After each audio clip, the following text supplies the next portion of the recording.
ಸ್ನೇಹಿತರೆ ನಮಸ್ಕಾರ. Vlog with Hemant Sampaje ಕಾರ್ಯಕ್ರಮಕ್ಕೆ ಪ್ರೀತಿಯ ಸ್ವಾಗತ. ಇವತ್ತು ವಿಶೇಷವಾದಂತಹ ಒಂದು ಪ್ರತಿಭೆಯನ್ನು ನಿಮಗೆ ಪರಿಚಯ ಮಾಡಬೇಕು ಅಂತ ನಾನು ಬಂದಿದ್ದೀನಿ. ಸುಳ್ಯದ ಪ್ರತಿಭೆ. ಸಹಜವಾಗಿ ನಿಮಗೆ ಕುತೂಹಲ ಇದೆ, ಸುಳ್ಯದ ಪ್ರತಿಭೆ ಯಾರು ಅನ್ನೋದ್ರ ಬಗ್ಗೆ. ಈಗಾಗಲೇ ನಿಮಗೆ ಪರಿಚಯ ಮಾಡ್ತೀನಿ. ಮೊದಲು ಕಾಲಿಂಗ್ ಬೆಲ್ ಒತ್ತುವ.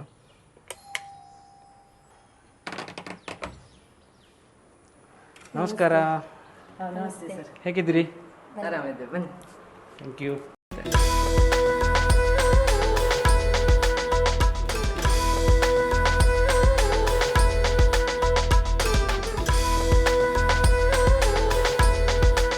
എനിക്ക് ചേട്ടന് ഭയങ്കര ഇഷ്ടമാണ്. അതുകൊണ്ട് ചേട്ടന്റെ മസിലും മീശയും തുടങ്ങി.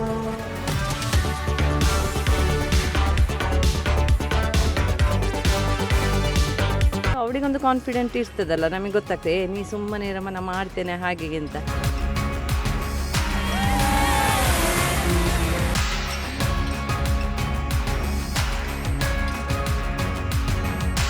ನಮ್ಮ ಮನಸ್ಸು ಶುದ್ಧವಾಗಿದ್ದರೆ ಹ್ಯಾಂಡ್ ರೈಟಿಂಗ್ ಕೂಡ ಶುದ್ಧವಾಗಿರ್ತದಂತೆ.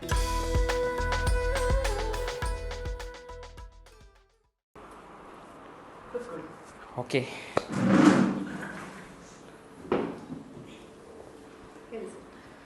ಮತ್ತು ಹೇಗಿದ್ದೀರಿ ಮೇಡಮ್?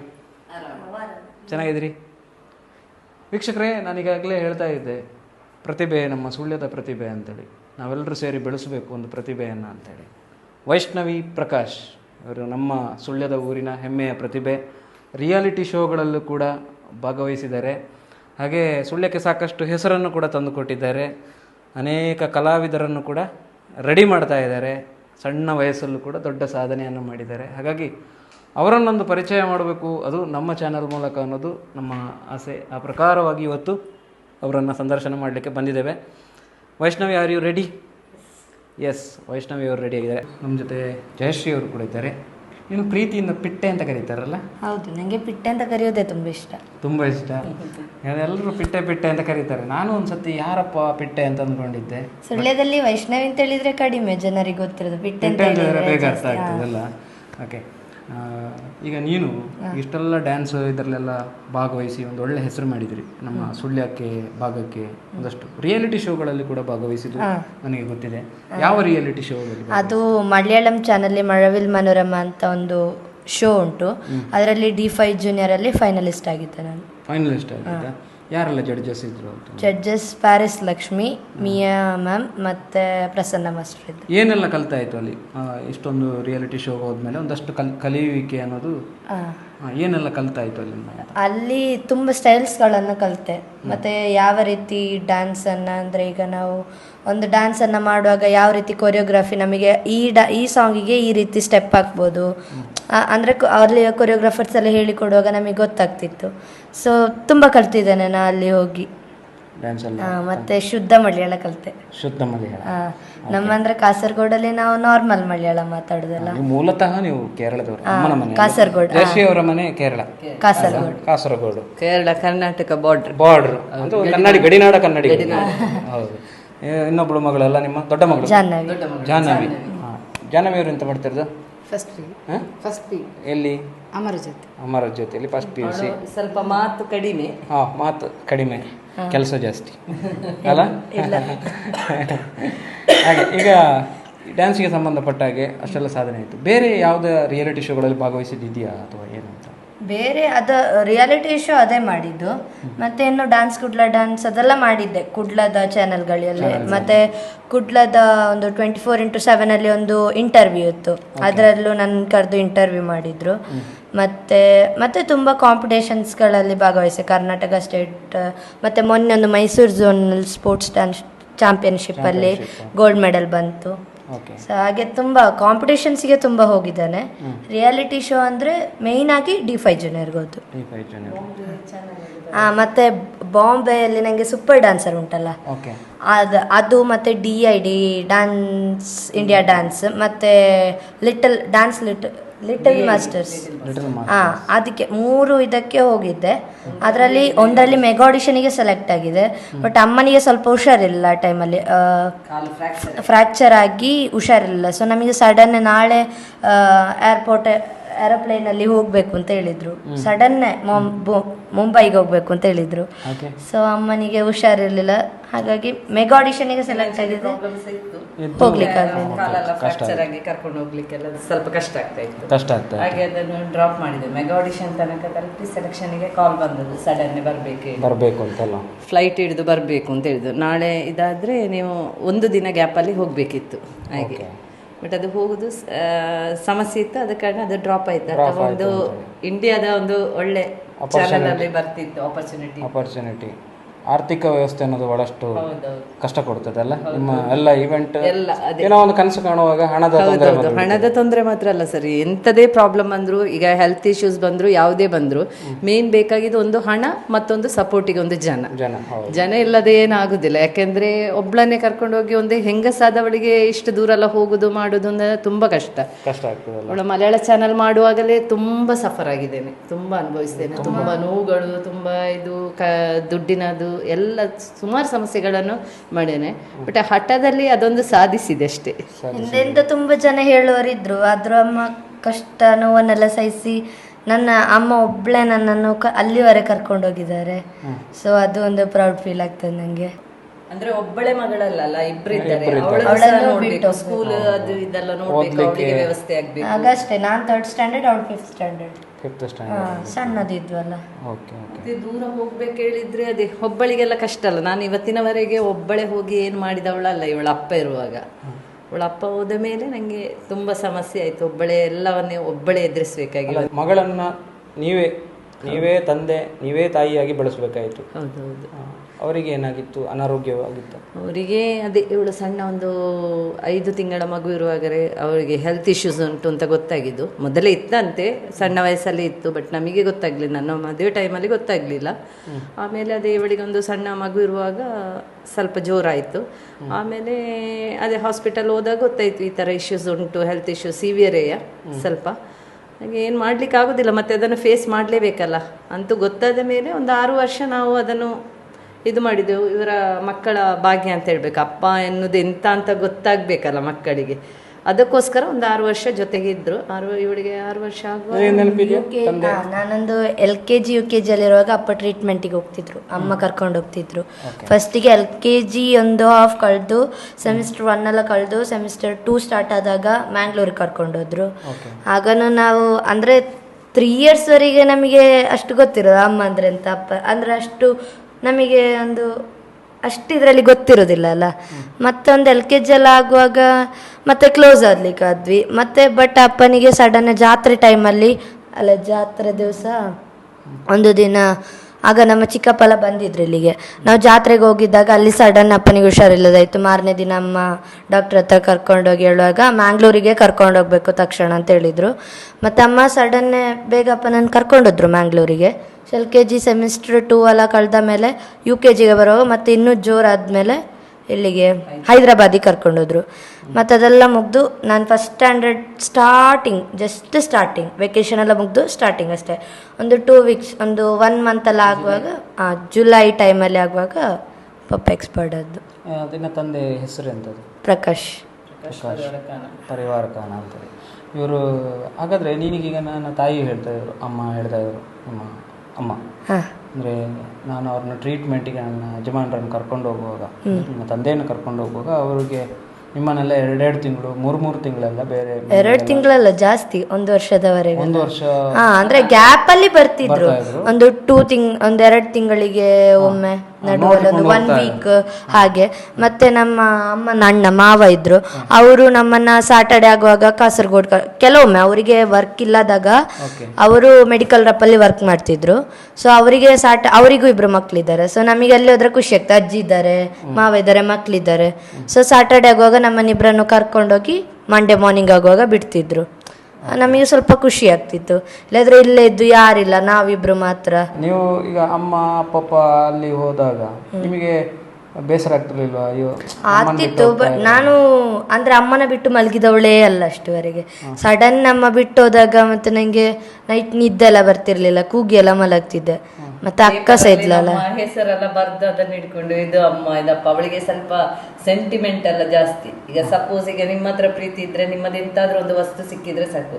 ಊರಿಗೆ ಹೋದ್ರೆ ಅಜ್ಜ ನಟ್ಟಿರುವ ಗಿಡದಿಂದ ಎಲೆ ತಗೊಂಡಿದ್ದ ನನ್ನ ಅಜ್ಜ, ಆ ತರ ಸೆಂಟಿಮೆಂಟ್. ಹಾಗೆ ಪೇಪರ್ ಅದು ಈಗ ಸಹ ಉಂಟು, ನಾ ತೆಗ್ದಿಟ್ಟದು. ಅಂದ್ರೆ ಅಜ್ಜ ನೆಟ್ಟ ಒಂದು, ಅಜ್ಜ ತುಂಬಾ ನೆಟ್ಟಿದ್ದಾರೆ, ಬಟ್ ಹಾಗೆಂತಲ್ಲ, ಆದ್ರೂ ಒಂದು ಹೈಬಿಸ್ಕಸ್ ಎಲೆ ತಂದು ಉಕ್ಕಿನ ಎಡೆಯಲ್ಲಿ ಇಟ್ಟು ಅಜ್ಜನ ನೆನಪಿಗೆ ಇಟ್ಟಿದ್ದ. ಮತ್ತೆ ಅವರಿಬ್ಬರ ಸೈನ್ ಎಲ್ಲ ಹಾಕ್ಸಿ ತೆಗ್ದಿಟ್ಟಿದ್ದಾನೆ. ಈಗಲೂ ಉಂಟು ಬುಕ್ಕಲ್ಲಿ, ತೋರಿಸ್ತಾನೆ ಮತ್ತೆ. ಹಾಗೆ ಈಗ ತಂದೆಯ ಅಪ್ಪ ಅಮ್ಮನ ನೆನಪನ್ನ ಕಡಿಮೆ ಮಾಡ್ಕೊಡ್ಲಿಕ್ಕೆ ಚೀಟಿ ಬರೆದು ಕೈಯಲ್ಲಿ ಹಿಡ್ಕೊಳ್ತಿದ್ವಿ. ಅದೇ ಕರೆಕ್ಟಾ? ಮತ್ತೆ ವಿಡಿಯೋ ಕಾಲ್ ಎಲ್ಲ ಮಾಡ್ತಿದ್ವು ಅಲ್ಲ, ಅವಾಗ ವಿಡಿಯೋ ಕಾಲ್ ಎಲ್ಲ ಆಗ್ತಿತ್ತಾ? ಆಗ್ತಾ ಇತ್ತು. ಅಂದ್ರೆ ವೀಕ್ಲಿ ಒನ್ಸ್ ನೈಟ್ ಹಾಗೆ. ಅಂದ್ರೆ ಸ್ಕೂಲಿಂದ ಬಂದಾಗ ಒಮ್ಮೆ ಫೋನ್ ಮಾಡ್ತೇವೆ ತಲುಪಿದ್ವಿ ಅಂತ. ಮತ್ತೆ ನೈಟ್ ಮಲಗುವಕ್ಕಿಂತ ಮುಂಚೆ ಮತ್ತೆ ಊಟ ಮಾಡುವಾಗ ಬೇಕಾ ನಿಮಗೆ ಇವತ್ತು ಬೀನ್ಸ್ ಬಲ್ಲೆ ಅಂತ ಮತ್ತೆ ಫೋನಲ್ಲಿ ಹೀಗೆ ಕೊಡುವಾಗೆಲ್ಲ, ಹಾಗೆಲ್ಲ ಸಣ್ಣದಿರುವಾಗ. ಆ ಟೈಮಲ್ಲಿ ಅಪ್ಪ ಐ ಲವ್ ಯು ಸಾಂಗ್ ಬರ್ತಾ ಇತ್ತು, ಅದನ್ನ ಈಚೆ ಆಚೆಗೆ ಹಾಡ್ತಾ ಇದ್ರು, ಹಾಗೆಲ್ಲ ಮಾಡ್ತಾ ಇದ್ರು. ಆ ಥರ ಎಲ್ಲ ಫೀಲಿಂಗ್ ಇತ್ತು. ಅಪ್ಪ ತೀರಿ ಹೋದ ಅಂದ್ರೆ ನಿನಗೆ ವಿಷಯ ಇಲ್ಲ ಗೊತ್ತಾಗ್ಲಿಲ್ಲ ನನಗೆ ಮಂಡಳಿ ಏನಿದೆ ಅವರು ಹೇಳಿದ್ರು. ಅಂದ್ರೆ ನಾವು ಇಲ್ಲಿದ್ವಿ ನಮ್ಮ ಅಜ್ಜಿ ಮನೆಯಲ್ಲಿ ಕಾಯರ್ತೋಡಿಯಲ್ಲಿ, ಮಾವನ ಮನೆಯಲ್ಲಿ. ಸೊ ಅಲ್ಲಿದ್ದಾಗ ಅಲ್ಲಿ ಮಾಮಿಗೆ ಇಬ್ರು ಅಂದ್ರೆ ಮಾವನ ಮಕ್ಳಿಬ್ರು ಇದ್ರು. ಸೊ ಅವರಿದ್ದಾಗ ಅಲ್ಲಿ ಖುಷಿ ಆಗ್ತಿತ್ತು ನಮಗೆ ಸ್ವಲ್ಪ. ಸೊ ಅಲ್ಲಿದ್ದಾಗ ಅವ್ರ ಜೊತೆ ಇದ್ದಾಗ ಮಾಮಿ ಹೇಳಿದ್ರು ಇವತ್ತು ಸ್ಕೂಲಿಗೆ ರಜೆ ಮಾಡುವ ಅಂತ. ಸೊ ರಜೆ ಮಾಡಿ ನಾವು ಮತ್ತೆ ಬೆಳಿಗ್ಗೆ ನಾನು ಅನ್ಕೊಂಡೆ ಮತ್ತೆ ಅಲ್ಲಿ ಪರಿವಾರಕನ ಮೇನ್ ಮನೆಗೆ ಹೋದ್ವಿ ನಾವು. ಹೋದಾಗ ಅಲ್ಲಿ ತುಂಬ ಜನ ಅಂದರೆ ಫ್ಯಾಮಿಲಿ ಫುಲ್ ಇದ್ರಲ್ಲಿ. ನಾನು ಅಂದ್ಕೊಂಡೆ ಅಂದರೆ ಪಪ್ಪನನ್ನು ಹುಷಾರಾಗಿ ಬಂದರು ಅಂತೇಳಿ ನೋಡಲಿಕ್ಕೆ ಎಲ್ಲರೂ ನೋಡಲಿಕ್ಕೆ ಬಂದದಾಗಿರ್ಬೋದು. ಮತ್ತೆ ನೋಡುವಾಗ ಎಲ್ಲರೂ ಕೂಗಿಕೊಂಡು ಬರ್ತಿದ್ರು. ಮತ್ತೆ ಅಮ್ಮ ಬಂದು ಹೇಳಿದರು ಕೂಗಿ ಒಂದು. ಅಂದ್ರೆ ಇವಳಿಗೆ ಅಂದ್ರೆ ಸಣ್ಣದಿರುವಾಗಲೇ ಈ ಪಲ್ಟಿ ಗಿಲ್ಟಿ ಎಲ್ಲ ಅಪ್ಪನ ಮೇಲೆ ಹತ್ತಿಕೊಂಡು ಹಾರುದು ಮಾಡುದು. ಆವಾಗಲೇ ನಾನ್ ಬೈತಿದ್ದೆ ಅಪ್ಪನಿಗೆ ಹುಷಾರಿಲ್ಲ ಹಾಗೆಲ್ಲ ಮಾಡಬೇಡ ಹೇಳುವಾಗ ಅವ್ರು ಇರ್ಲಿ ಹಾಗೆಲ್ಲ ಹೇಳ್ಬೇಡ ಮಾಡ್ಲಿ ಅವಳು ಅಂತ. ಶೋಲ್ಡರಿಗೆ ಹತ್ತುದು, ಅಲ್ಲಿಂದ ಹಾರುದು, ಬ್ಯಾಕ್ ಇಂದ ಹತ್ತಿ ಫ್ರಂಟ್ ಇಂದ ಹಾರುದು, ಸಣ್ಣದ್ರಲ್ಲೇ ಆ ತರದ ಸ್ವಲ್ಪ ಆಕ್ಟಿವ್ ಅವಳು ಅವಾಗ ಸಣ್ಣದಿರುವಾಗಲೇ. ಸ್ವಲ್ಪ ದೊಡ್ಡವಳು ಸ್ವಲ್ಪ ಸೈಲೆಂಟ್, ಸಣ್ಣವಳು ಸ್ವಲ್ಪ ಮಾತು ಅದು ಇದೆಲ್ಲ ಜಾಸ್ತಿ. ಫಸ್ಟಿಗೆ ಅವಳನ್ನು ಸೇರಿಸಿದ್ದು, ಮತ್ತೆ ನನ್ನ ಇಂಟ್ರೆಸ್ಟ್ ಅಲ್ಲಿ ಅವಳು ನಿಲ್ಸಿದ್ಲು. ಮತ್ತೆ ಮತ್ತೆ ಫೋನ್ ಮಾಡುವಾಗ ಇವಳು ಅಪ್ಪನಿಗೆ ಕೊಡು ಹೇಳುವಾಗ ನಾವು ಬರ್ತಾ ಇರ್ಬೇಕು. ನಾನು ಸುಮ್ಮನೆ ಹೇಳ್ದೆ ಅಪ್ಪನಿಗೆ ಕೆಮ್ಮು ಬರ್ತಾ ಉಂಟು, ನೀ ಜಾಸ್ತಿ ಮಾತಾಡ್ಬೇಡ, ಅಪ್ಪ ಹುಷಾರಾಗಿ ಬಂದು ನಿಂಗೆ ಆಟ ಆಡ್ಬೇಕಲ್ಲ ಅಪ್ಪನ ಜೊತೆ ಅಂತ ಹೇಳಿ ಹಾಗೆ ಮತ್ತೆ ಅದ ಸುಮ್ಮನೆ ಹಾಗೆ ಹೇಳ್ಕೊಂಡು ಬಂದದ್ದು, ಕರ್ಕೊಂಡು ಬಂದದ್ದು ಅವರನ್ನು.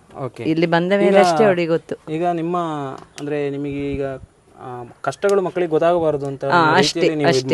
ಈಗ ಅವರಿಗೆ ಕಷ್ಟ ಅಂತ ಗೊತ್ತಿಲ್ಲ ಸರ್ ಮಕ್ಕಳಿಗೆ. ಇಲ್ಲ ಗೊತ್ತು ಮಾಡಿಸ್ಲಿಲ್ಲ ಇಷ್ಟವರೆಗೆ. ಓಕೆ. ಈಗ ನಿಮಗೆ ಅಂದ್ರೆ ಈಗ ಮಕ್ಕಳನ್ನ ಇಷ್ಟು ವರ್ಷ ನೀವು ಸಾಕಿದಿರಿ ಅಂದ್ರೆ ಯಜಮಾನರ ಸ್ಥಾನದಲ್ಲಿ ನಿಂತು ಬೆಳೆಸಬೇಕಾಯ್ತು. ಹೌದೌದು. ಅವಾಗ ಎಷ್ಟೆಲ್ಲ ಕಷ್ಟ ಬಂತು ನಿಮಗೆ ಅಂತ ಈ ದಾರಿಯಲ್ಲಿ? ಕಷ್ಟ ಅಂದ್ರೆ ಹೇಳ್ಲಿಕ್ಕೆ ಹೋದ್ರೆ ತುಂಬಾ ಇದೆ ಸರ್. ಅದು ಹೇಳಿದ್ರೆ ಮುಗಿಲಿಕ್ಕಿಲ್ಲ ಅಷ್ಟು ಕಷ್ಟ. ಅಂದ್ರೆ ಒಂದು ಹೆಣ್ಣಾಗಿ ಗೊತ್ತಲ್ಲ ನಿಮಗೆ, ಮೊದಲಾದ್ರೂ ಈಗಾದ್ರೂ ಸಮಾಜ ಎಷ್ಟು ಫಾರ್ವರ್ಡ್ ಆದ್ರೂ ಈಗ ಅಷ್ಟೆಂತ ಇರ್ತದೆ. ಒಂದು ಹೆಂಗಸರನ್ನು ಕಾಣುವ ರೀತಿಯೇ ಬೇರೆ ಇರ್ತದಲ್ಲ ಹಾಗೆ. ಒಂದು ಸಿಂಗಲ್ ಹೆಂಗಸು ಅಂತ ಹೇಳುವಾಗ ಅದಕ್ಕೆ ಹಲವಾರು ಪ್ರಶ್ನೆಗಳು, ಹಲವಾರು ಕಾಮೆಂಟ್ಸ್ಗಳು ಅದು ಇದು ಬರ್ತಾ ಇರ್ತದೆ. ಒಳ್ಳೆ ಶೋ ಟೈಮಲ್ಲಂತೂ ತುಂಬ ಕಷ್ಟ ಬಂದೆ. ಹಟ್ಟದಲ್ಲಿ ಕರ್ಕೊಂಡು ಹೋದೆ ನಾನು. ಅಂದರೆ ಈಗ ಹೋಗುವ ಟೈಮಲ್ಲಿ ಅವಳಿಗೆ ಎಲ್ಲಿಂದ ದುಡ್ಡು, ಅವಳು ಏನು ಮಾಡ್ತಾಳೆ ಶೋ ಅಂತ ಹೇಳಿದ ಮೇಲೆ ನಮಗೆ ಅಲ್ಲಿ ದುಡ್ಡು ಉಂಟಾ ಇಲ್ವಾ, ನಾವು ಒಂದು ಚಾನಲ್ಗೆ ಹತ್ತಿದ ಮೇಲೆ ಗೊತ್ತಾಗ್ತದೆ ಅದರ ಒಳಗಿನ ಸಂಗತಿ ಹೇಗೆ ಅಂತ. ಸುಮಾರು ಖರ್ಚು ಮಾಡಬೇಕಾಗ್ತದೆ. ಅಂದರೆ ಒಂದು ಶೂಟ್ ಟೈಮಲ್ಲಿ ಅದು ಸೆಷನ್ಸ್ ಇರ್ತದಲ್ಲ, ಆ ಸೆಷನಲ್ಲಿ ಬೇರೆ ಬೇರೆ ಬಟ್ಟೆ ಹಾಕ್ಬೇಕಾದ್ರೆ ಎಲ್ಲ ಮಕ್ಕಳು ಹಾಕುವ. ಅಂದರೆ ನಾವು ಬೆಳೆದದ್ದು ಸಹ ಹಾಗೆ ಮೊದಲಿಂದಲೇ. ನಮಗೆ ಕಷ್ಟ ಎಂತ ಅಂತ ಗೊತ್ತಿರಲಿಲ್ಲ ನನಗೆ, ಇವಳಿಗೆಲ್ಲ ನನಗೆ ಗೊತ್ತಿಲ್ಲ. ನನ್ನ ಅಪ್ಪ ಹಾಗೆ ಬೆಳೆಸಿದ್ದಾರೆ. ಮದುವೆ ಆದ ಮೇಲೂ ಸಹ ನನ್ನ ಗಂಡ ಎಂತ ಕಡಿಮೆ ಮಾಡಲಿಲ್ಲ. ಮತ್ತು ಇವರಿಗೆ ಮಕ್ಕಳಿಗಾದರೂ ಅವರ ಅಪ್ಪನಿಗೆ ಅವರು ಹೇಳ್ತಾಯಿದ್ರು, ಮಲಯಾಳದಲ್ಲಿ ಹೇಳ್ತಾರೆ, ಚತ್ತು ಕೆಡನಾலும் ಚಮನ್ ಕೆಡಕಣನ, ಅಂದರೆ ಸತ್ತು ಮಲಗಿದ್ರು ಸಹ ಸ್ಟೈಲಾಗಿಯೇ ಇರಬೇಕು ಅಂತ. ಅವಳ ಅಪ್ಪ ಲಾಸ್ಟ್ವರೆಗೆ ಹಾಗೇ ಇದ್ದರು. ಟಿಪ್ ಟಾಪ್ ಡ್ರೆಸ್ ಅಲ್ಲ, ಅವರನ್ನು ಯಾವಾಗಲೂ ಹೇಳ್ತಾಯಿದ್ರು ಇನ್ಶರ್ಟ್ ಮಾಡಿಕೊಂಡೆ ಇದು ಮಾಡಿಕೊಂಡೆ ಆ ಥರ. ನಮ್ಮನ್ನು ಸಹ ಅದೇ ಥರ ಹೋಗಬೇಕು ಅಂತ ಅವರಿಗೆ ಆಸೆ. ಒಂದು ದಿನ ಒಂದಕ್ಕೂ ಸಹ ಕಡಿಮೆ ಮಾಡಲಿಲ್ಲ. ಹಾಗೆ ಅದು ನಮ್ಮ ಲೈಫಲ್ಲಿ ಬರ್ತದಲ್ಲ, ಆದ ಕಾರಣ ಎಷ್ಟು ಇಲ್ಲದಿದ್ದರೂ ನಮಗೆ ಇಲ್ಲದ ರೀತಿಯಲ್ಲಿ ಬದುಕಲಿಕ್ಕೆ ಗೊತ್ತಾಗೋದಿಲ್ಲ. ಅವಾಗ ಡ್ರೆಸ್ಸೆಲ್ಲ ಸುಮಾರು ಬೇಕಾಗ್ತದೆ. ಸ್ವಲ್ಪ ನನ್ನ ಅಪ್ಪ ಎಲ್ಲ ಸಹಾಯ ಮಾಡಿದರು, ಫ್ಯಾಮಿಲಿಯವರು ಮತ್ತು ಸ್ವಲ್ಪ ಫ್ರೆಂಡ್ಸ್ಗಳು ಎಲ್ಲ ಸಹಾಯ ಮಾಡಿದ್ರು. ಮತ್ತು ನನ್ನ ಸ್ವಲ್ಪ ಗೋಲ್ಡೆಲ್ಲ ಮಾರಿ ಇದೆಲ್ಲ ಮಾಡಿ ಏನೆಲ್ಲ ಮಾಡಿದ್ದೇನೆ.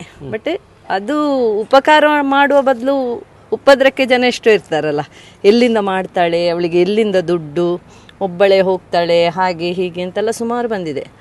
ಅದು ಒಂದು 100 ಜನ ಹಾಗೆ ಹೇಳುದಿದ್ರು, 1000 ಜನ ಸಪೋರ್ಟಿಗಿದ್ರು. ಅದೊಂದು ಗಾಡ್ ಗಿಫ್ಟ್.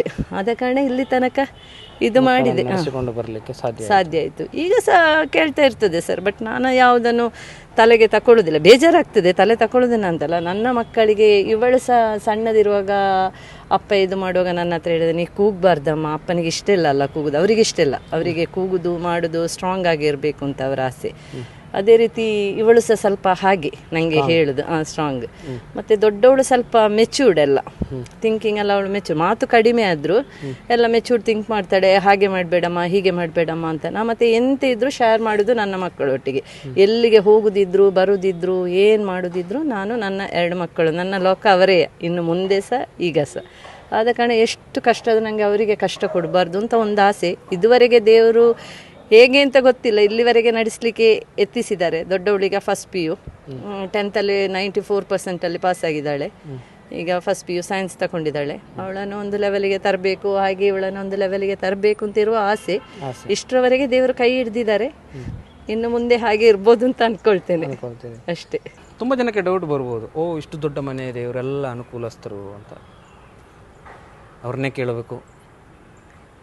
ಮೇಡಮ್, ಇಷ್ಟು ದೊಡ್ಡ ಜನಗಳಿಗೆ ನೋಡುವವರಿಗೆ ಇದೆಲ್ಲ ನೋಡುವಾಗ ಇವರು ಏನು ತುಂಬ ಶ್ರೀಮಂತರು ಅಂತ ಅನಿಸ್ತದೆ. ಹೇಳ್ತೀರಿ? ಇಲ್ಲ ಸರ್, ಇದು ನಮ್ಮದು ಓನ್ ಮನೆ ಅಲ್ಲ, ಇದು ನಾವು ರೆಂಟಿಗೆ ಇರೋದು. ಈಗಷ್ಟೇ ಮನೆಗೆ ಬಂದು ಸ್ವಲ್ಪ ದಿನ ಆಯ್ತಷ್ಟೇ.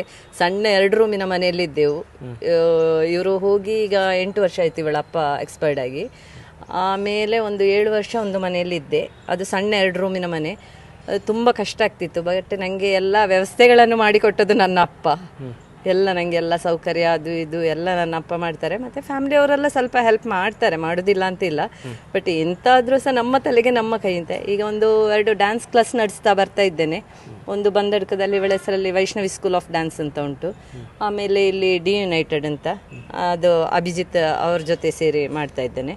ಅವ್ರದ್ದು ಫ್ಯಾಮಿಲಿ ಅವರು ಎಲ್ಲರೂ ಸಪೋರ್ಟ್ ಮಾಡ್ತಾ ಇದ್ದಾರೆ. ಹಾಗೆ ಈಗ 1 ವರ್ಷದಿಂದ ಇದು ಬಾಡಿಗೆ ಮನೆ. ಆ್ಯಕ್ಚುಲಿ ನಾವು ಇರೋದು ಸ್ವಂತ ಮನೆ ಏನಲ್ಲ. ಸ್ವಂತ ಮನೆ ಅಂತ ಇಲ್ಲ ಸರ್, ಏನಿಲ್ಲ ಮೇಡಮ್. ಮತ್ತೆ ನೋಡಿ ಮೇಡಮ್, ಎಷ್ಟು ಕಷ್ಟಪಟ್ಟು ಮಕ್ಕಳನ್ನು ಸಾಕಿದ್ರು ಅಂದರೆ ಸ್ವಂತ ಮನೆ ಅನ್ನೋದು ಕೂಡ ಅವರಿಗೆ ಇನ್ನೂ ಕೂಡ ಇಲ್ಲ. ಅದೇ ಜಾಗ ಆಗಲಿ ತಮ್ಮದು ಅನ್ನೋದು. ಯಾಕಂದ್ರೆ 2 ಮಕ್ಕಳು ಅವರಿಗೆ ಆಸ್ತಿ ಅಷ್ಟೇ. ಮತ್ತೆ ಅವ್ರ ಹತ್ರ ಯಾವ ಆಸ್ತಿಯೂ ಇಲ್ಲ, ಏನಿಲ್ಲ. ಆದರೆ ಒಂದು ಡ್ಯಾನ್ಸ್ ಕ್ಲಾಸ್, ಅವರ ಹೊಟ್ಟೆಪಾಡಿಗೆ ಒಂದು ಡ್ಯಾನ್ಸ್ ಕ್ಲಾಸ್ ಅನ್ನು ನಡೆಸ್ತಾ ಇದ್ದಾರೆ. ಅದರಲ್ಲೂ ನಮ್ಮ ಪಿಟ್ಟೆ ಕೊರಿಯೋಗ್ರಫಿ ಮಾಡಿ ಸ್ವಲ್ಪ ಸಂಪಾದನೆಯನ್ನು ಕೂಡ ಮಾಡಿ ಫೀಸು ಅದಕ್ಕೆ ಎಲ್ಲ ಮಾಡ್ಕೊಳ್ಳೋದು ಅಲ್ಲ. ನಮ್ಮದೊಂದು ಆಸೆ ಉಂಟು, ನನ್ನದು ಮತ್ತೆ ಅಕ್ಕಂದು, ನಾವೊಂದು ಮನೆ ಕಟ್ಟಬೇಕು ಅಂತ. ಅಕ್ಕ ಮತ್ತೆ ತಂಗಿಗೊಂದು ಕನಸುಂಟು, ಮನೆ ಕಟ್ಟಬೇಕು ಚಂದ ಅಂತ. ಎಲ್ಲರ ಆಶೀರ್ವಾದ ಇದೆ. ಸಮಸ್ತ ನಮ್ಮ ಕನ್ನಡದ ಅಷ್ಟು ಜನರ ಆಶೀರ್ವಾದ ನಿಮಗಿದೆ. ಒಳ್ಳೆಯದಾಗಲಿ. ಮನೆಯೆಲ್ಲ ಕಟ್ಟಿ ಗೃಹ ಪ್ರವೇಶಕ್ಕೆ ನಮ್ಮ ಚಾನಲ್ ಮೂಲಕನೇ ಬಂದು ಎಲ್ಲರನ್ನು ಕರೀರಿ, ಬನ್ನಿ ಅಂತೇಳಿ. ಖಂಡಿತ ಬರ್ತಾರೆ. ಹಾಗೆಯೇ ವೈಷ್ಣವಿ, ಈಗ ನಿನ್ನ ಬದುಕಿನ ದೊಡ್ಡ ಕನಸು ಏನು? ಯಾಕಂದರೆ ನೀನು ಡ್ಯಾನ್ಸಲ್ಲಿ ಇಷ್ಟು ಮುಂದುವರೆದಿದೆಯಾ, ಮುಂದಕ್ಕಿನ ಕನಸು ಏನೋ ಒಂದು ಗುರಿ ಇರುತ್ತೆ. ನಾನು ಇಂಥದ್ದು ಮಾಡಬೇಕು, ಎಲ್ಲ ಇಷ್ಟವರೆಗೆ ನನಗೆಲ್ಲ ಕಷ್ಟ ಬಂತು, ದೇವರೆಲ್ಲ ಕಷ್ಟ ಕೊಟ್ಟಿದ್ದಾನೆ, ಇನ್ನು ಮುಂದೆ ಆ ಕಷ್ಟವನ್ನು ಮೆಟ್ಟಿ ನಿಂತು ಏನೋ ಒಂದು ನಾನು ಮಾಡ್ತೀನಿ. ನಿನ್ನ ಸ್ಮೈಲಲ್ಲೇ ಗೊತ್ತಾಗುತ್ತೆ, ಯು ಆರ್ ವೆರಿ ಕಾನ್ಫಿಡೆಂಟ್. ಏನು ಮಾಡ್ತೀನಿ? ಒಂದು ಕಲಿತು IPS ಆಫೀಸರ್ ಆಗಬೇಕು ಅಂತ ತುಂಬ ಆಸೆ ಉಂಟು. ಮಾತ್ರ ಕಲೀಲಿಕ್ಕೆ ಸ್ವಲ್ಪ ಉದಾಸೀನ ಉಂಟು, ಮಾತ್ರ ಕಲಿತೇನೆ. ಮತ್ತೆ ಒಂದು ಡ್ಯಾನ್ಸ್ ಕ್ಲಾಸ್, ಚಂದದೊಂದು ಡ್ಯಾನ್ಸ್ ಕ್ಲಾಸ್ ಸುಳ್ಯದಲ್ಲಿ ಮಾಡಬೇಕು ಅಂತ ಉಂಟು. ಸುಳ್ಯದಲ್ಲಿ ಮಾಡಬೇಕು ಅಂತ ಉಂಟು. ಸುಳ್ಯದಲ್ಲೇ ಡ್ಯಾನ್ಸ್ ಕ್ಲಾಸ್ ಮಾಡಬೇಕು ಅಂತ ಯಾಕೆ ನಿಂಗೆ ಅನಿಸ್ತು? ಅಂದರೆ ತುಂಬ ದುಡ್ಡು ಬರುವಂಥ ಜಾಗಗಳು ಬ್ಯಾಂಗ್ಳೂರು ಮಂಗಳೂರು ಮಾಡಿದ್ರೆ ತುಂಬ ದುಡ್ಡು ಮಾಡ್ಬೋದು ಅಂತ ಇರುತ್ತೆ. ಆದರೆ ಸುಳ್ಯನೇ ಇನ್ನ ದುಡ್ಡಿನ ಇದಲ್ಲ ನನಗೆ ಇರೋದು. ಬಟ್ ನನಗೆ ಒಂದು ಆಸೆ ಅಂದರೆ, ಈಗ ನಾವು ಬ್ಯಾಂಗ್ಳೂರಲ್ಲಿ ಎಲ್ಲ ನೋಡ್ಬೋದು, ನಮಗಿಲ್ಲಿ ಸುಳ್ಯದಲ್ಲಿ ಹಾಲ್ ಉಂಟು. ಬಟ್ ನಮಗೆ ಅಷ್ಟು, ಈಗ ನಾವು ಡ್ಯಾನ್ಸ್ ಕ್ಲಾಸಲ್ಲಿ ನಮಗೊಂದಿಷ್ಟು ಇನ್ಕಮ್ ಅಂತ ಬರ್ತದೆ. ಸೊ ಅದರಲ್ಲಿ ನಾವು ಅಂದರೆ ರೆಂಟ್ ಕೊಡಬೇಕು, ಮನೆ ರೆಂಟ್ ಕೊಡಬೇಕು. ಸೊ ಎಲ್ಲ ಆಗೋ ಕಷ್ಟ ಆಗ್ತದೆ. ಸೊ ಹಾಲೆಲ್ಲ ಬೇಕಾದಷ್ಟು ಉಂಟು. ಬಟ್ ನಮಗೊಂದು ಸ್ವಲ್ಪ ದೊಡ್ಡ ಹಾಲ್ ತೆಗೆದು ಅಲ್ಲಿ ಇಂಟೀರಿಯರ್ ಎಲ್ಲ ಮಾಡಿ ಚಂದ ಮಾಡಬೇಕು ಅಂತೆಲ್ಲ, ಬ್ಯಾಂಗ್ಳೂರಲ್ಲಿ ಎಲ್ಲ ಉಂಟಲ್ಲ, ಆ ರೀತಿ ಮಾಡಬೇಕು ಅಂತ ಒಂದು ದೊಡ್ಡ ಆಸೆ ಉಂಟು. ಸ್ಟುಡಿಯೋ ಥರ ಅಲ್ವಾ? ಓಕೆ, ಆ ಥರ ಒಂದು ಆಗಬೇಕು ಅಂತ ನಿಮಗೆ ಮಾಡಬೇಕು ಅಂತ ಒಂದು ಕನಸಿದೆ. ಉಂಟು ಓಕೆ ನಂಗೆ ಮತ್ತೆ ಅಭಿಯಣ್ಣನಿಗೆ. ಹೌದು ಓಕೆ. ನಾವು ಪ್ಲಾನ್ ಮಾಡ್ತಾ ಇರ್ತೇವೆ ಒಮ್ಮೊಮ್ಮೆ, ನಾವು ಹಾಗೆ ಮಾಡುವ ಕ್ಲಾಸಲ್ಲಿ. ಈಗ ನಾವು ಕೆಲವೊಮ್ಮೆ ರೀಲ್ಸ್ ಎಲ್ಲ ನೋಡುವಾಗ ಒಂದೊಂದು ಡ್ಯಾನ್ಸ್ ಕ್ಲಾಸಲ್ಲಿ ಲೈಟಿಂಗ್ಸ್ ಇರ್ಬೋದು ಅಥವಾ ಎಂತಾರು ಇಂಟೀರಿಯರ್ ಥಿಂಗ್ಸ್ ಏನಾದರೂ ಇದ್ರೆ ಡ್ಯಾನ್ಸ್ ಕ್ಲಾಸಲ್ಲಿ ಇದು ಹಾಕ್ಬೇಕು, ಆ ಕರ್ಟೆನ್ ಹಾಕ್ಬೇಕು, ಮಿರರ್ ಮಿರರ್ ಹಾಕ್ಬೇಕು. ವೈಷ್ಣವಿ ಪ್ರಕಾಶ್ ಅಂತ ಒಂದು ಇನ್ಸ್ಟಾಗ್ರಾಮ್ ಪೇಜ್ ಇದೆ, ಅಲ್ಲಿ ನಿಮ್ಮದೇ ಆದ ಫಾಲೋವರ್ಸ್ ನೋಡಿ, ಯಾರೆಲ್ಲ ನೋಡ್ತಾ ಇದ್ರಿ ಅವರೆಲ್ಲ ನಮ್ಮ ಪಿಟ್ಟೆ ಚಾನಲನ್ನು ಒಂದು ಫಾಲೋ ಮಾಡೋದ್ರ ಮೂಲಕ ಲೈಕ್ ಮಾಡಿ, ಯಾಕೆಂದ್ರೆ ಶೇರ್ ಮಾಡಿ. ಒಳ್ಳೆ ಡ್ಯಾನ್ಸ್ ಮಾಡುವಂಥ ವಿಡಿಯೋಗಳು ಎಲ್ಲ ಅದರಲ್ಲಿ ಇದೆ. ನನ್ನ ಪರ್ಸನಲ್ ಬ್ಲಾಗ್ ಉಂಟು, ಪಿಟ್ಟೆಸ್ ಬ್ಲಾಗ್ ಅಂತ ಯೂಟ್ಯೂಬ್ ಅಲ್ಲಿ. ಓಕೆ, ಅದರಲ್ಲಿ ಬ್ಲಾಗ್ ಮಾಡ್ತೇನೆ ನಾನು. ಬಟ್ ಈಗ ಸ್ವಲ್ಪ ಟೈಮ್ ಸಹ ಇಲ್ಲ, ಕಡಿಮೆ. ಈಗ ನೀನು ಈಗ ಹಾರುವಾಗ ಭಯ ಆಗುದಿಲ್ಲ? ಇಲ್ಲ, ನನಗೆ ಕೇಳಿದ್ನ ಅಂದ್ರೆ ಈಗ ಏನೂ ಪ್ರೊಟೆಕ್ಷನ್ ಇಲ್ಲದೆ ಕೆಲವು ಕಡೆ ಸ್ಟೇಜಲ್ಲಿ ಹಾರುವಾಗ ನಾನು ಎಷ್ಟೋ ಕಡೆ ನೋಡಿದ್ದೇನೆ. ಇಂಥ ಫ್ಲಿಪ್ ಮಾಡುವಾಗ ಕೆಲವರಿಗೆ ಬ್ಯಾಲೆನ್ಸ್ ತಪ್ಪಿ ಭಾರಿ ಅಪಾಯಗಳು ಸಂಭವಿಸಿದುಂಟು. ಸೊ ಅದನ್ನು ಹೇಗೆ ಪ್ರಾಕ್ಟೀಸಲ್ಲಿ ಅಲ್ಲ, ನಾವೊಂದು ಮೆಂಟಲಿ ಪ್ರಿಪೇರ್ ಆಗಬೇಕು. ಅಂದರೆ ಈ ಪ್ಲೇಸಲ್ಲಿ ನಮಗೆ ಮಾಡ್ಲಿಕ್ಕೆ ಆಗ್ತದ ಇಲ್ವಾ, ನಮಗೊಂದು ಕಾನ್ಫಿಡೆಂಟ್ ಬೇಕು. ನಾವಿಲ್ಲಿ ಮಾಡ್ಬೋದಾ ಮಾಡಬಾರ್ದಾ, ನಮಗೇನಾದರೂ ತಗೊಳ್ಬಾರ್ದು. ನಾವೊಂದು ಕಾನ್ಫಿಡೆಂಟ್ ಇಂದ ಮಾಡ್ಬೇಕು. ಈಗ ನಾವೊಂದು ಸ್ಟೇಜಲ್ಲಿ ಮಾಡೋದಾದ್ರು ಸಣ್ಣ ಸ್ಟೇಜ್ ಆಗಿರ್ಬೋದು, ನಾವಲ್ಲಿ ಈಗ ಸಣ್ಣ ಸ್ಟೇಜ್ ಆದ್ರು, ಈಗ ನಾವು ಮೊನ್ನೆ ಅಂದರೆ ಈಗ ಅವತ್ತು ನಾನು TV ರಿಯಾಲಿಟಿ ಶೋ ಹೋದಾಗ ನನ್ನನ್ನು ಗೆಸ್ಟ್ ಆಗಿ ಕರೆದಿದ್ರು ಒಂದು ಪ್ಲೇಸಿಗೆ. ಸೊ ಅಲ್ಲಿ ಡ್ಯಾನ್ಸ್ ಮಾಡ್ಲಿಕ್ಕೆ ಹೇಳಿದಾಗ ಒಂದು ರೆಡ್ ಕಾರ್ಪೆಟ್ ಹಾಕಿ, ಸೊ ಕಾರ್ಪೆಟ್ ಕೆಳಗೆ ಅಂತ ಇತ್ತಂದ್ರೆ ಕಲ್ಲು ಅದಕ್ಕೆ ಬಂದಡ್ಕದಲ್ಲಿ ಒಂದು ಸ್ಟೇಜ್ ಇತ್ತಲ್ಲ, ಸ್ವಲ್ಪ ಕಲ್ಲಾಗಿ ಫುಲ್ ಅಂದ್ರೆ ಸ್ಟೇಜ್ ಬಟ್ ಮಣ್ಣಾಕಿ ಒಂಥರ ಕಲ್ಲು ಫುಲ್ ಕುತ್ತುವಂಥದ್ದು. ಅದಕ್ಕೆ ರೆಡ್ ಕಾರ್ಪೆಟ್ ಹಾಕಿದ್ರಷ್ಟೇ. ಅದು ಸಣ್ಣ ಸ್ಟೇಜ್, ಒಂದು ಸಣ್ಣ ಬಾಕ್ಸ್ ಅಷ್ಟಿರೋ ಸ್ಟೇಜ್. ಆಗ ಇಲ್ಲಿ ಮಾಡ್ಲಿಕ್ಕೆ ಆಗ್ಬೋದಾ, ಹಾಗೆ ನಾವು ಥಿಂಕ್ ಮಾಡಬಾರ್ದು, ಅಡ್ಜಸ್ಟ್ ಮಾಡಿ ಮಾಡ್ಬೋದು ಅಂತ. ಆಗೋದಿಲ್ಲ ಅಂತ ಹೇಳಿದ್ರೆ ನಾವು ಬಿಡ್ಬೇಕಷ್ಟೇ. ಬಟ್ ನಾವೊಂದು ಮೆಂಟಲಿ ಪ್ರಿಪೇರ್ ಆಗಬೇಕು, ಇಲ್ಲಿ ಮಾಡ್ಬೋದು ಅಂದರೆ ನಾವೇ ಪ್ರಿಪೇರ್ ಆಗಿ ಮಾಡ್ಬೋದು. ಮತ್ತು ಓವರ್ ಕಾನ್ಫಿಡೆನ್ಸ್ ಇಂದ ಮಾಡಿದರೆ ಫ್ಲಾಪ್ ಆಗ್ತದೆ ಅಷ್ಟೇ. ಹಾಗೆ ಅಮ್ಮನನ್ನು ಕೇಳಬೇಕು ಈಗ. ಅಲ್ಲ, ಈ ನಿಮ್ಮ ಮಗಳು ಇಷ್ಟೆಲ್ಲ ಫ್ಲಿಪ್ಸ್ ಮಾಡುವಾಗ ನಿಮಗೆಲ್ಲೋ ಒಂದು ಕಡೆ ಇದು ಸಹಜವಾಗಿ ಮಕ್ಕಳಿಗೆ ಇದೆಲ್ಲ ಬಂದಾಗ ಯಾಕೆ ಬೇಕಪ್ಪ ಅಂತ ಕೆಲವು ಅಮ್ಮಂದರಿಗೆ ಬಂದು ಬಿಡ್ತದೆ ಇಂಥದ್ದು ಫ್ಲಿಪ್ಸ್ ಮಾಡುವಾಗ.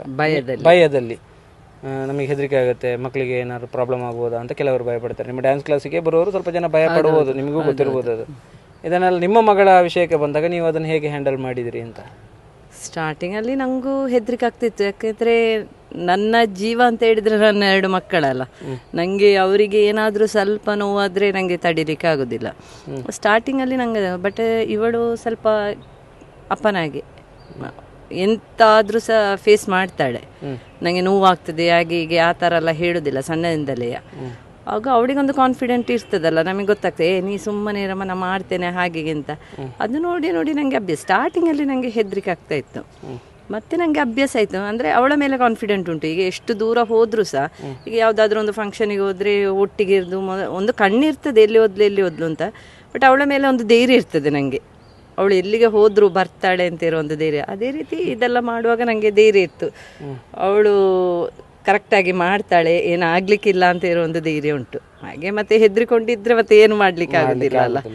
ನಾವು ಸೆಟ್ಟಲ್ಲಿ ಇದ್ದಾಗ, ಶೋ ಅಲ್ಲಿ ಇದ್ದಾಗ, ಅಲ್ಲಿ ಅಮ್ಮ ಅಂದ್ರೆ ಬೇರೆ ಮಕ್ಕಳ ಪೇರೆಂಟ್ಸ್ ಜೊತೆ ಎಲ್ಲ ಇರ್ತಾರಲ್ಲ. ಸೊ ನಾನು ಶೋ ಟೈಮಲ್ಲಿ ಇರ್ತಾನೆ. ಸೊ ಅದರಲ್ಲಿ ಶೋ ಆಗುವಾಗ ನಮಗೀಗ ಯಾವ್ದಾದ್ರು ಗೆಸ್ಟ್ ಬಂದರೆ ಅವರೆಂತಾದ್ರು ತಂದರೆ, ಈಗ ಸ್ವೀಟ್ಸ್ ಎಂತಾದ್ರು ತಂದರೆ ಶೇರ್ ಮಾಡ್ತಾರಲ್ಲ. ಆಗ ನಾನೊಂದು ಬ್ರೇಕ್ ಸಿಕ್ಕಿದಾಗ ವಾಶ್ರೂಮ್ ಹೋಗ್ಬೇಕು ಅಂತೇಳಿ ಸೀದಾ ಅಮ್ಮನ ನೋಡ್ಕೊಂಡೋಗಿ ಅಮ್ಮನಿಗೆ ಕೊಟ್ಟು ಬರೋದು. ಅದಕ್ಕೆ ಅಮ್ಮನಿಗೆ ಗೊತ್ತುಂಟು ಅಂದ್ರೆ ರಿಯಾಲಿಟಿ ಶೋದಲ್ಲಿ ಆಗ ಪಿಟ್ಟೆ ಜಗತ್ತಿನ ಯಾವ ಮೂಲೆಗೆ ಒಬ್ಳೆ ಹೋದ್ರು ಕೂಡ ವಾಪಸ್ಸು ಬರ್ತಾಳೆ ಅಂತ, ಅಷ್ಟು ಹುಷಾರಿದ್ದಾಳೆ ಅಂತ ಅಲ್ಲ. ಹೌದೌದು, ಖಂಡಿತ. ಈಗ ಪಿಟ್ಟೆಗೆ ಸ್ಟಂಟ್ ಎಲ್ಲ ಹೇಳಿಕೊಟ್ರಂತ ನಮ್ಮ ಅವರು ಅಭಿಯವರು. ಬನ್ನಿ ಸರ್ ಇಲ್ಲಿ, ಅವಳ ಬ್ಯಾಕ್ಬೋನ್ ಅವರು. ಹೌದಾ? ಹೌದು. ಅಭಿಯವರೇ ನಮಸ್ಕಾರ. ಸುಳ್ಯದ ಒಂದು ಒಳ್ಳೆಯ ಪ್ರತಿಭೆ ರೆಡಿ ಆಗ್ತಾ ಉಂಟು. ಇನ್ನು ಮುಂದಕ್ಕೂ ಕೂಡ ಅದನ್ನು ಅಪ್ಗ್ರೇಡ್ ಮಾಡಲಿಕ್ಕೆ ನಿಮಗೆ ಒಂದಷ್ಟು ಇದಿರುತ್ತದೆ. ಹೌದು. ಹೇಗೆ ನಮ್ಮ ಪಿಟ್ಟೆ ಹೇಗೆ ಅಂತ? ಪಿಟ್ಟೆ ಅವಳಿಗೆ ಅವಳ ಬಗ್ಗೆ ಹೇಳಿಕೇನಿಲ್ಲ, ನೆಕ್ಸ್ಟ್ ಲೆವೆಲ್ ಅವಳು. ಹೌದಲ್ಲ. ನಾವು ಸುಳ್ಯದಲ್ಲಿ ಡ್ಯಾನ್ಸ್ ಅಂತ ನಾವು ನೋಡಿದಾಗ ಪ್ರೊಫೆಷನಲ್ ಟಚ್ ಅಂತ ಬರೋದು ಪಿಟ್ಟೆಯನ್ನು ನೋಡಿದಾಗ ಪಿಟ್ಟೆಯ ಡ್ಯಾನ್ಸನ್ನು ನೋಡಿದಾಗ ಏನೋ ಒಂದು ವೃತ್ತಿಪರ ಇದು ಕಾಣಿಸ್ತದೆ. ನಾವು ಡ್ಯಾನ್ಸ್ ನೋಡುವಾಗಲೇ ಗೊತ್ತಾಗ್ತದೆ ನಮಗೆ ಯಾವುದೇ ಒಂದು ವಿಷಯದಲ್ಲಿ ಪ್ರೊಫೆಷ್ನಲ್ ಯಾರು ಅಂತ ಬೇಗ ಗೊತ್ತಾಗಿಬಿಡ್ತದೆ. ಹಾಗೆ ನಾವು ಪಿಟ್ಟೆಯನ್ನು ನಾವು ಗುರುತಿಸಿದ ಅದೇ ಕಾರಣಕ್ಕೆ ಮತ್ತೇನಂದರೆ ಒಂದು ಕಷ್ಟದಿಂದ ಬಂದಂಥ ಕುಟುಂಬ ಅಂತೇಳಿ ಇನ್ನೆರಡು ರೀಸನ್ನು. ಯಾರೆಲ್ಲ ಕಷ್ಟದಿಂದ ಬಂದವರು ಮೇಲೆ ಬರಬೇಕು, ಸಾಕಷ್ಟು ಸಂಖ್ಯೆಯಲ್ಲಿ ಅವರಿಗೆ ಪ್ರೋತ್ಸಾಹ ಸಿಗದೆ ಇದಾಗ್ತಾರೆ. ಈಗ ಪಿಟ್ಟೆ ನಾವು ಹೇಳೋದು ನೆಕ್ಸ್ಟ್ ವರ್ಷ ನಮ್ಮ ಕನ್ನಡ ಇಂಡಸ್ಟ್ರಿಯಲ್ಲಿ ಬರುವಂಥ ರಿಯಾಲಿಟಿ ಶೋಗಳಿಗೆ ಏನಾದರೂ ರೆಡಿ ಮಾಡುವಂಥ ರೆಡಿ ಆಗ್ತಾ ಇದ್ದಲೆ ಉಂಟಾ? ಮತ್ತು ಡೇ ಬೈ ಡೇ ಸ್ಟ್ರಗಲ್ ಮಾಡ್ತಾ ಇರ್ತಾಳೆ. ನಾವು ಒಂದು ದಿನ ಡ್ಯಾನ್ಸ್ ಮಾಡಿ ಒಂದು ದಿನ ಬಿಡೋದಿಲ್ಲ, ಕಂಟಿನ್ಯೂಸ್ ಡೈಲಿ ಪ್ರಾಕ್ಟೀಸ್ ಆಗೋದು. ಈ ಬೇರೆ ಬೇರೆ ವೀಡಿಯೋಸ್ ಆಗಲಿ ಅಂತ ನೋಡಿಕೊಂಡು ಈಗ ನಮ್ಮ ಡ್ಯಾನ್ಸ್ ಅಂತ ಹೇಗೆ ಹೇಳೋದಂದರೆ ನಮಗೆ ಒಂದು ದಿನ ಮಾಡಿ ಮುಗಿಯೋದಲ್ಲ, ಅದು ದಿನಕ್ಕೆ ನಿಮಗೆ ಅಪ್ಡೇಟ್ ಆಗ್ತಾ ಇರ್ತದೆ. ಸೊ ನಾವು ಅದರ ಹಿಂದೆ ನಾವು ಹೋಗ್ತಾ ಇರಬೇಕು. ಅದೇ ಥರ ಇವಳು ಸಹ ಹಾಗೆ. ಈಗ ನಾವು ಈಗ ಮೊಬೈಲ್ ನೋಡುವಾಗ ರೀಲ್ಸ್ ಎಲ್ಲ ಈಗ ಆಲ್ಮೋಸ್ಟ್ ಎಲ್ಲ ರೀಲ್ಸಲ್ಲಿ ಜಾಸ್ತಿ ಇದೆ. ಬಟ್ ಅದರಲ್ಲಿ ಸಹ ರೀಲ್ಸಲ್ಲಿ ನಾರ್ಮಲಿ ಸುಮ್ಮನೆ ರೀಲ್ಸ್ ಅಲ್ಲ, ಅದರಲ್ಲಿ ಡಾನ್ಸರ್ಸ್ ಮಾಡುವಂಥ ರೀಲ್ಸ್. ಈ ನ್ಯಾಷನಲಿ ಇಂಟರ್ನ್ಯಾಷನಲಿ ಆರ್ಟಿಸ್ಟ್ಗಳು ಇರ್ತಾರೆ, ಅವರ ಸ್ಟೈಲೆಲ್ಲ ನಮಗೆ ಇಲ್ಲಿ ಎಲ್ಲ ಕಡಿಮೆ ಸಲ. ಈ ಹಿಪ್ ಹಾಪ್ ಆಗಲಿ ಅರ್ಬನ್ ಆ ಥರ ಎಲ್ಲ ತುಂಬ ಫಾರ್ಮ್ ಇದೆ ಡ್ಯಾನ್ಸಲ್ಲಿ. ನಾವು ಇಲ್ಲಿ ಮಾಡೋದು ಹೇಗೆ ಅಂದರೆ ನಾವೊಂದು ರೆಗ್ಯುಲರ್ ಡ್ಯಾನ್ಸ್ ಕ್ಲಾಸ್ ಅಂತ ಮಾಡೋದು, ಅದರಲ್ಲಿ ಮಕ್ಕಳು ಒಂದು ಡ್ಯಾನ್ಸ್ ಅಂತ ಕಲಿತಾರೆ. ಬಟ್ ನಮಗೆ ಅದರಲ್ಲಿ ಸಹ ಕಲೀಲಿಕ್ಕೆ ತುಂಬ ಉಂಟು. ಸೊ ಅದೇ ಥರ ನಾವು ಇವಳು ಹೇಗೆ ಅಂತ ಹೇಳಿದರೆ ಅದೇ ಥರ ಅಪ್ಡೇಟ್ ವರ್ಷನ್ ಏನುಂಟು ಡ್ಯಾನ್ಸಲ್ಲಿ ಅದನ್ನು ದಿನ ನೋಡಿಕೊಂಡು ಕಲಿತಾ ಇರ್ತಾರೆ. ಸೊ ಅದೇ ಥರ ನಾವು ಸಹ ಅವಳಿಗೆ ಅದೇ ಟೈಪಲ್ಲಿ ನಾವು ಅವಳಿಗೆ ಟ್ರೈನ್ ಮಾಡ್ತಾ ಹೋಗ್ತಿದ್ದೆ. ಈಗ ರಿಯಾಲಿಟಿ ಶೋಗೆ ಸಹ ಆಗಲಿ ಕಾಂಪಿಟೇಷನ್ಸಿಗೆಲ್ಲ ನಮ್ಮದು ಡೈಲಿ ಅವಳಿಗೆ ನಾನು ಪರ್ಸನಲಾಗಿ ಟ್ರೈನ್ ತಗೊಳ್ತೇನೆ. ನೈಟ್ ಒಂದು ಅವಳದು ಕಾಲೇಜ್ ಸ್ಕೂಲೆಲ್ಲ ಮುಗಿಸಿ ಬಂದು ಇದೆಲ್ಲ ಹೋಮ್ವರ್ಕ್ ಎಲ್ಲ ಮಾಡಿ 1.5 hour ಅವಳಿಗೆ ಡೈಲಿ ಇದೆ ಸೆಷನ್ ನಂದು ಇರ್ತದೆ. ಅಂದರೆ ಇವಳು ಇಂಪ್ರೂವ್ಮೆಂಟ್ ಇದ್ದರೂ ಅವಳು ನೀವು ಹೇಳಿದಾಗೆ ಪ್ರೊಫೆಷ್ನಲ್ ಆ ಟಚ್ ಇದ್ದರೂ ಇವಾಗಲೂ ಸಹ ಪೆಟ್ಟು ತಿಂದೇ ಕಲಿಯೋದು ಅವಳು. ಹಾಗಂತೇಳಿ ನಾವು ಅವಳನ್ನು ಎಲ್ಲರೂ ನನ್ನ ನೋಡ್ಕೊಂಡು ಅವ್ರು ಕೆಲವೊಬ್ರು ಹೇಳಿದವರು ಸಿದ್ದಾರೆ, ನಿಮ್ಮ ಚಾನ್ಸ್, ನಿಮಗೆ ಒಳ್ಳೆ ಡ್ಯಾನ್ಸ್ ಬರ್ತದೆ, ನಿಮಗೆ ಯಾರು ಬೈತಾರೆ, ನಮಗೆಲ್ಲ ಬಟ್ ಅವರಿಗೆ ನನ್ನ ಕಷ್ಟ ಇತ್ತು. ಅಂದರೆ ಸರ್ ಅವಳಿಗೆ ನಾನು ಇವಾಗ ಸಹ ನಾವು ಹೇಗೆಂದರೆ ಮೈಂಡಿಗೆ ನೀನು ದೊಡ್ಡ ಡ್ಯಾನ್ಸರ್ ಅದು ಇದು ಅಂತ ಇದನ್ನು ತುಂಬಿಸೋದಿಲ್ಲ. ಅದು ಯಾವ ಮಕ್ಕಳಿಗೆ ಅದು ನಮ್ಮ ಸ್ಟೂಡೆಂಟ್ಸಿಗೆ ನಾವು ಅದೊಂದು ಬೆಳೆಸೋದಿಲ್ಲ ಮಗುವಿಗೆ.